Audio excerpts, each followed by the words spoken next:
The heavy silk of the wedding dress felt less like a garment and more like a suffocation, a white satin cage tailored to fit every curve of Maya's trembling body.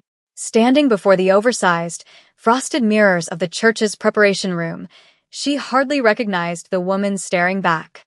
Her dark skin, usually vibrant and warm, looked ashen under the harsh fluorescent lights, contrasting sharply with the pristine, blinding white of the gown. This was not a celebration. It was a transaction. Her father, a man whose gambling debts had finally eclipsed his love for his only daughter, had not even looked her in the eye when he told her she was to be the payment. The door creaked open, and the sound hit her like a gunshot, making her jump in her heels. It was time.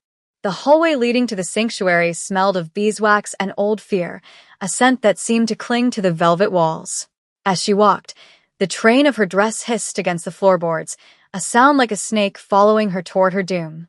She knew the reputation of the man waiting at the altar. Daehyun Kimo. The name alone was enough to silence a room in the underground clubs where her father lost their fortune. They called him a monster, a broken king, a man who ruled the city's shadow economy from a wheelchair because his legs had been crushed in a war no one spoke about aloud. Maya's heart hammered against her ribs, a frantic bird trapped in a ribcage of bone and lace. The heavy oak doors swung open, revealing the cavernous nave of the cathedral, but it was empty of friends or extended family. Instead, the pews were filled with men in dark suits, their expressions unreadable, their postures rigid with concealed weaponry. At the far end of the long, red-carpeted aisle, a solitary figure sat motionless. He was turned away from the altar, facing her. Even from this distance, the aura of power radiating from him was palpable, a cold gravity that seemed to pull the oxygen from the air. She took the first step, and the silence of the church amplified the click of her heels, marking the seconds of freedom she had left. The walk down the aisle felt interminable, a slow-motion descent into a nightmare that had been orchestrated with terrifying precision. Maya kept her chin high, a final act of defiance against a fate she had no power to stop.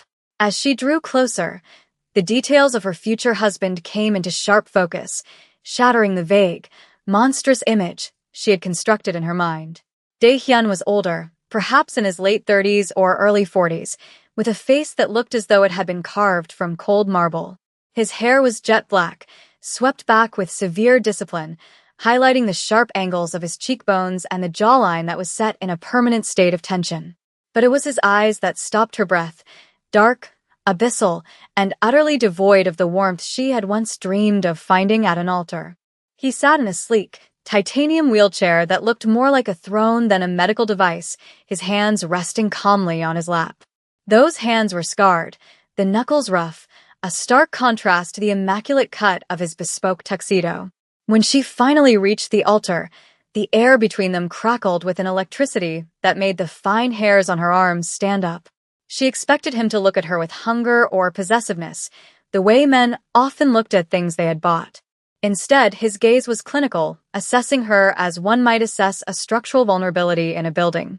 The priest, a nervous man who clearly wanted to be anywhere else, began the ceremony with a trembling voice.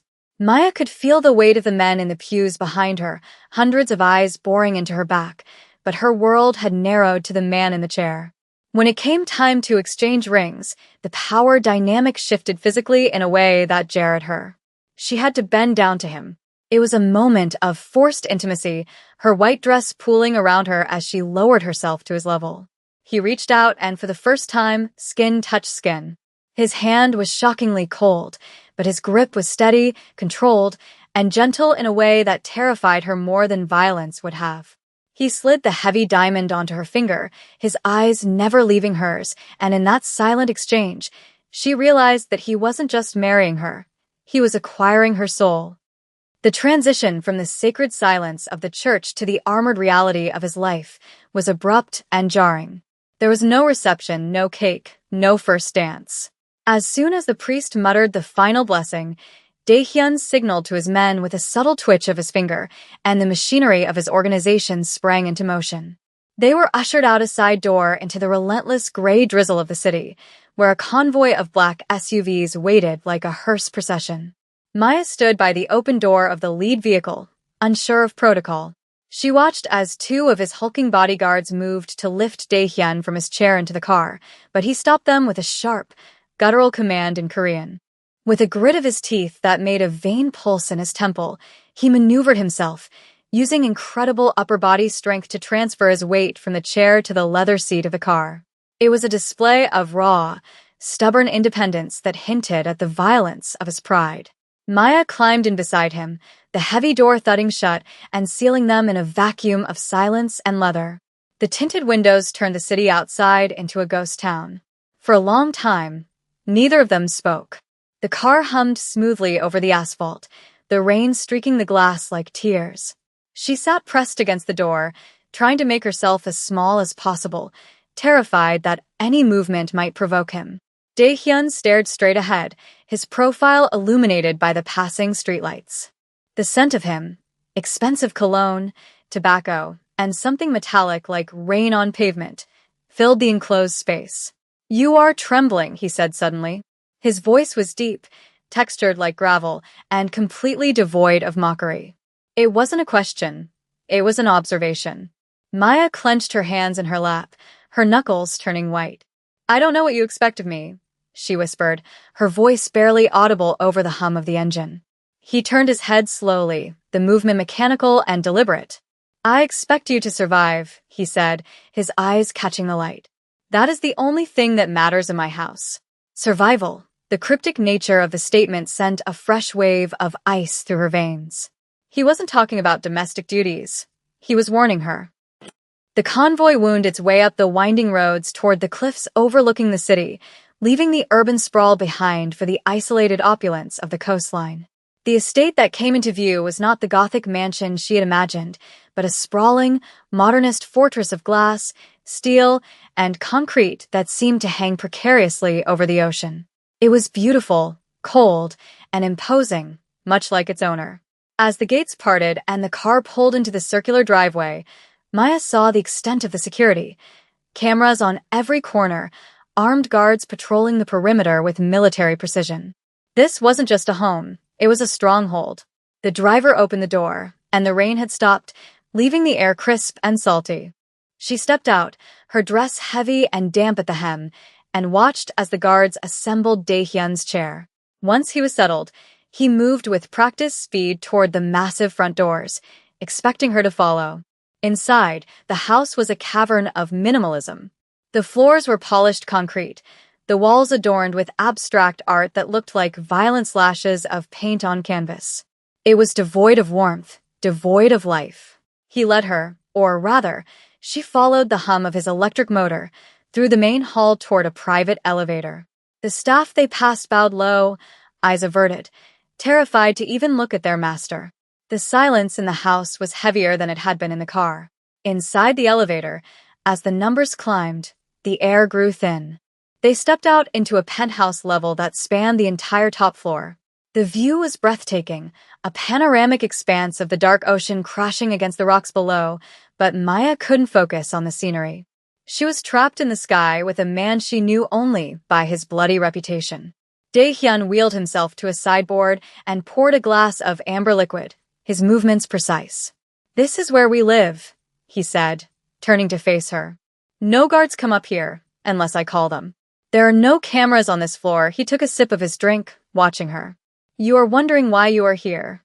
Why I paid your father's debt," Maya nodded, her throat too dry to speak. He set the glass down with a sharp clink. "Because where you come from is a snake pit," he said, his voice dropping an octave. "And I needed someone who knows how to walk among vipers without getting bitten." He gestured for her to follow him down a long corridor, the sound of his wheels on the floor the only noise in the vast apartment. They reached a set of double doors, and he pushed them open to reveal a master suite that was larger than the entire apartment she had grown up in. A massive bed dominated the center of the room, draped in gray linens. Panic flared in Maya's chest, hot and blinding. This was it. The moment she had been dreading since her father signed the papers. She backed up a step, her hands coming up instinctively to cover her chest. Dae-hyun stopped his chair in the center of the room and rotated to face her. He saw the fear in her eyes, the raw, animalistic terror of prey cornered by a predator. For a moment, his expression softened, the marble mask cracking just enough to reveal a tired, human exhaustion underneath. "Stop," he commanded, but the word was not shouted. It was spoken with a weary authority. He maneuvered the chair away from the bed, toward a separate door on the far side of the room. "You think I bought you for this?" he asked, gesturing vaguely at the bed with a look of disdain. "You are a child, and I am a cripple. The world thinks I am a monster, Maya, but I am not a savage." The use of her name, spoken with that strange, gravelly accent, stunned her into stillness. He pointed to the bed. "That is yours. You will sleep there. You will be safe there." He then pointed to the door he was near. "I sleep in the adjoining study. The door locks from your side." Maya stared at him, her mind struggling to process the reprieve. "I don't understand," she stammered. "Why marry me? Why bring me here?" If he cut her off with a sharp look. "Because your father was going to sell you to men who would not have given you a separate room," he said, the brutality of the truth hitting her like a physical blow. "You are my wife now. That title is a shield. No one touches you. Not the debt collectors. Not your father. And not me." He turned his chair around, his back to her, a barrier of black tuxedo and steel. "Go to sleep. Tomorrow, the real work begins." With that, he rolled into the darkness of the study, leaving her alone in the center of the room, surrounded by luxury, confusion, and a strange, dawning sense of safety. The first morning in the glass fortress broke not with sunlight, but with a gray, diffused luminescence that filtered through the floor-to-ceiling windows, casting the room in the color of pearls.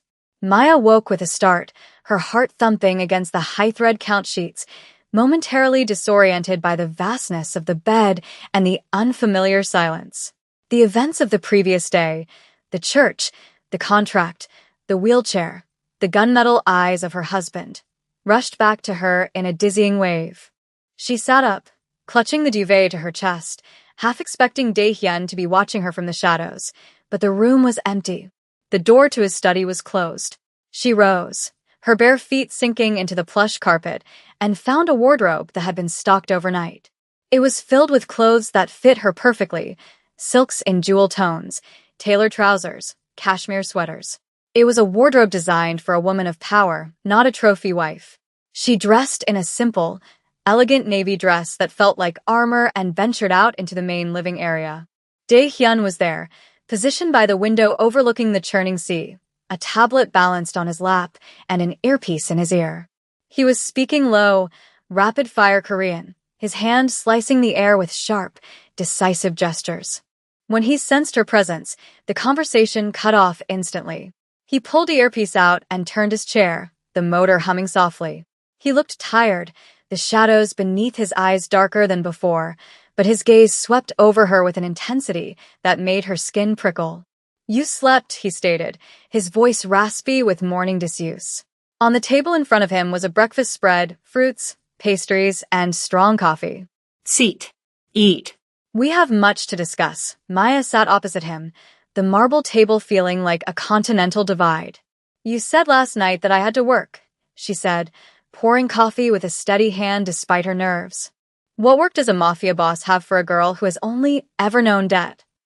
Dae-hyun leaned forward, resting his elbows on the arms of his chair, interlacing his scarred fingers. "My legs are broken, Maya, but my enemies think my mind is broken too. They think I am weak because I cannot stand to look them in the eye." His eyes locked onto hers, burning with a dark, suppressed fire. "I need you to be my proxy. You will enter the rooms I cannot. You will hear the whispers they hide from me. You have lived in fear your whole life. You know how to smell a lie." He reached across the table, his hand hovering over hers for a second before retreating, a gesture of almost touch that left the air vibrating. "I am not asking you to hold a gun. I am asking you to be the queen on the board while I move the pieces." The preparation for her first public appearance as Mrs. Kim was grueling, a crash course in the intricate, lethal politics of the city's underworld. For 3 days, they barely left the penthouse. Dae-hyun was a demanding teacher, his patience thin but his instructions precise. He taught her the names of the rival families, the specific weaknesses of the city's councilmen, and the subtle signals he would use to communicate with her. But in the quiet moments between lessons, the atmosphere shifted from instructional to intimate. He would watch her as she studied the dossiers, his gaze lingering on the curve of her neck or the way she bit her lip when she was concentrating. On the fourth evening, they were to attend a charity gala, a neutral ground where predators mingled with high society. Maya emerged from the bedroom wearing a gown of emerald velvet that Daehyun had selected. It was modest in cut but devastating in fit, hugging her figure and leaving her shoulders bare. When she walked into the living room, Daehyun stopped his wheelchair mid-turn. The silence stretched, heavy and thick. He didn't say she looked beautiful. He didn't offer empty platitudes. Instead, he wheeled himself closer, stopping inches from her. He reached out, his cool fingers grazing her collarbone to adjust the thin gold chain she wore. The touch was electric, sending a shockwave straight to her core. "They will try to intimidate you," he murmured, his voice low and rough, staring at the pulse fluttering in her throat. "They will look at you and see a victim. Show them they are wrong." He looked up into her eyes, and for the first time, she saw a flicker of possession that wasn't about ownership, but about pride. "You are not just wearing my name tonight, Maya. You are carrying my honor." He took her hand, bringing it to his lips, but instead of kissing the skin, he pressed his forehead against her knuckles for a brief, vulnerable second. It was a gesture of reverence that shook her more than any threat could have. "Stay close to me," he commanded softly, releasing her hand. "Do not let go of my chair unless I tell you."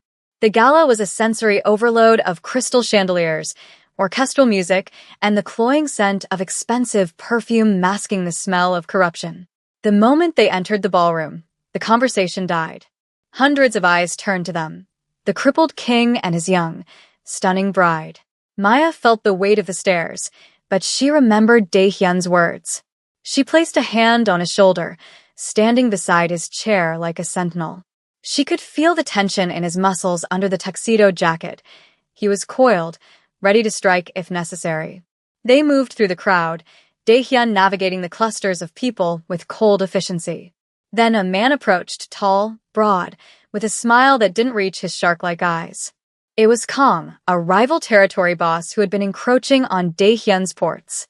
"Daehyun," Kong boomed, ignoring Maya entirely. "I didn't think you'd make it. It's a lot of effort, isn't it? Getting around?" The insult was veiled but obvious. The men around them snickered quietly. Daehyun's expression remained stone, but Maya felt his shoulder muscle twitch beneath her hand. A protective fury, hot and sudden, flared in her chest. She stepped forward slightly, angling her body between Kong and her husband. "Mr. Kong," she said, her voice clear and melodic, cutting through the tension. "My husband preserves his energy for things that matter. Like the new shipping contracts he secured this morning." The room went silent. Kang's smile faltered. The contracts she mentioned were a secret victory Daehyun had only told her about an hour ago. Revealing it now, in front of everyone, was a power move that humiliated Kong by showing he was out of the loop. "It must be exhausting," she continued, tilting her head with a deceptive sweetness. "Chasing scraps while the king eats." She felt Daehyun's hand find her waist, his grip firm and grounding. He wasn't stopping her. He was anchoring her. He looked up at Kong, a dark smirk playing on his lips.